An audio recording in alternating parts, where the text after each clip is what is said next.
Miami Dolphins are bringing back a familiar face for a visit, and we're going to look a little bit more at what the Dolphins can do to kind of help with the loss of Shaquil Barrett.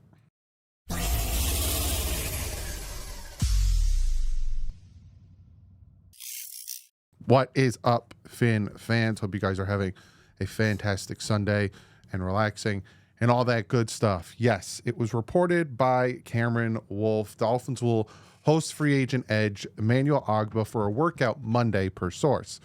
Ogbah could fill much-needed pass rusher void after Shaq Barrett retirement. He was productive in limited 2023 Dolphins role with 5.5 sacks and 25% of snaps. Could do more under new defensive coordinator Anthony Weaver. Now, he was a name that was out there that I thought, I doubt he'll want to come back just because of the way things ended with him and the Dolphins. And he was barely used, especially in situations where we really needed him. And, you know, was it a Fangio thing? Was it not a Fangio thing? There's a lot of questions about all that stuff. I'm just making sure I'm in focus. And then that came out. So interested. He did his first 2 years, 9 sacks with the Dolphins, got paid, got hurt. And then last year, again, 25% of the snaps, but got 5.5 sacks. That's actually pretty good when you're only having a quarter of the snaps throughout the season. So if they do re-sign him, I'm not upset with it. A lot of people are ready to jump ship, and the world is ending due to the fact that Shaquil Barrett announced his retirement. I kind of want to touch upon that before we get to this Barry Jackson article, where he goes into a little bit more depth.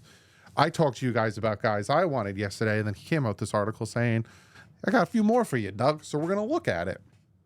But, you know, Shaquil Barrett was brought in as a stopgap. He wasn't brought in to be, it wasn't like we traded for, you know, a 4 or 5 year vet who's had 9 sacks a year. We signed Shaquil Barrett because we don't know when Phillips and Chubbs will be back.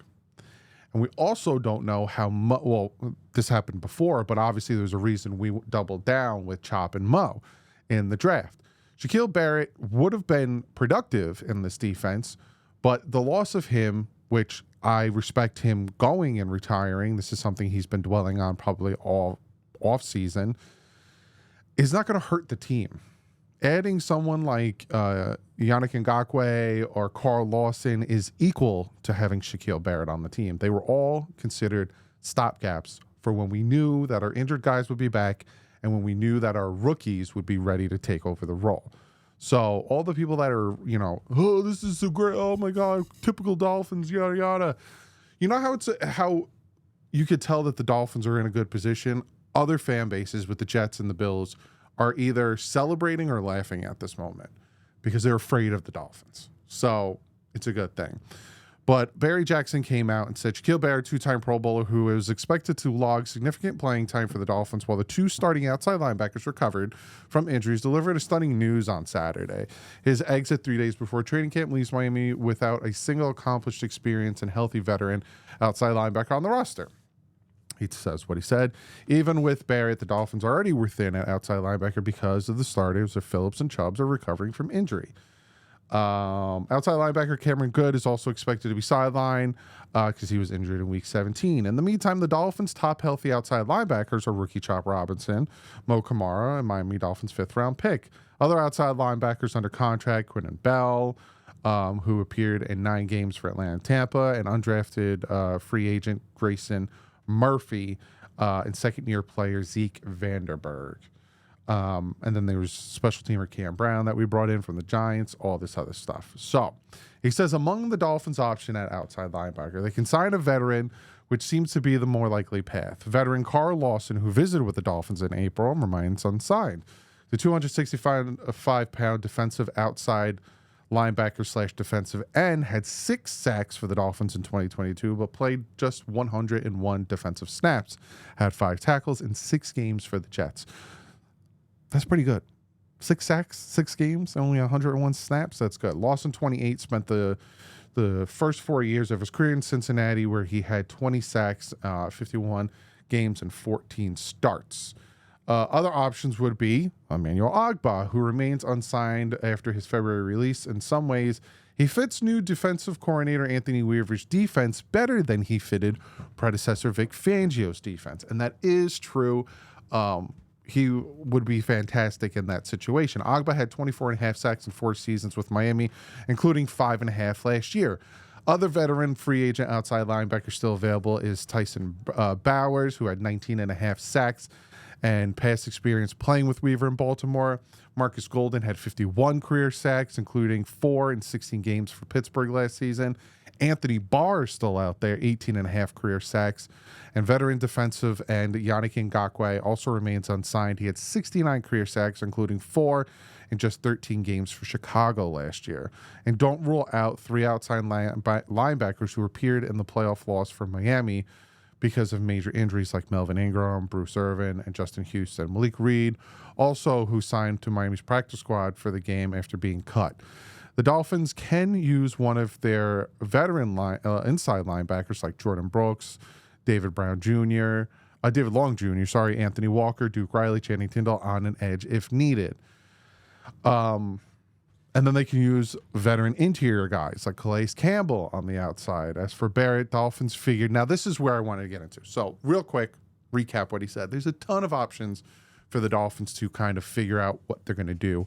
I like a bunch of the names that he already threw out there, like Carl Lawson, like Emmanuel Ogbah, like Marcus Golden, Anthony Barr, Yannick Ngakoue, Tyus Bowser. Those guys are good. So I'm not worried. And if they do bring back Emmanuel Ogbah, it'll be way cheaper than we signed him to. And like everyone's saying, he's used to the scheme. So I'm absolutely 100% fine with that. Now, a lot of people want to know what's going on with the cap situation and his contract. He says, as for Barrett, the Dolphins figure to be able to recoup his $5.5 million signing bonus because he never played it down for the team after signing a 1-year deal that could be worth up to $9 million with incentives. Miami also could get back $7 million in cap space. The Dolphins currently have $12 million in cap space per over the cap. Undrafted out of Colorado, Barrett finished yada yada, 2-time blah blah blah. He kind of talks about Shaquil Barrett there. So the Dolphins can get $7 million in cap space. So it's about $2 million plus a $5.5 million with the signing bonus. So the Dolphins, after him retiring, have about $19 million in cap space. So they're fine to do whatever they want to do with whoever they want to do. And there's multiple guys out there. I wouldn't be surprised, or if I was the Dolphins, I'd probably bring in 2 of them. Bring back Ogbah and go get a Yannick Ngakoue. Bring 2 of these guys back, and then you really don't have to worry about much. Or get Carl Lawson, or go get Anthony Barr or something. If I'm the Dolphins, I'm bringing 2 of these guys in to help because, again, the whole situation with Shaq is that we didn't know when Chubb or Phillips would be healthy. So he was, again, a stopgap. So the loss of him and him deciding his family needs to come first, especially with the tragic loss of his daughter a while back and all that stuff, and him not mentally being prepared for football and all that stuff, I'm not upset about it anymore. You know, Anthony Weaver knows what he's looking for. He was a defensive line coach / head coach for the Ravens. They kept bringing in constant, talent to help them with their defensive line. I trust what he can bring in, especially other guys. So we'll see what happens. Again, Emmanuel Ogbah tomorrow will be meeting with the Dolphins, so we'll see how that all pans out. Keep you guys updated. Also, I have other videos planned. Tuesday, the Vets Report, and then next Sunday is the first one camp open to everybody. So that's when camp starts, and I start reporting on what happened at camp. So it's going to be interesting, very interesting. But other than that, I'll see you guys tomorrow. Like usual, stay classy. Effins out.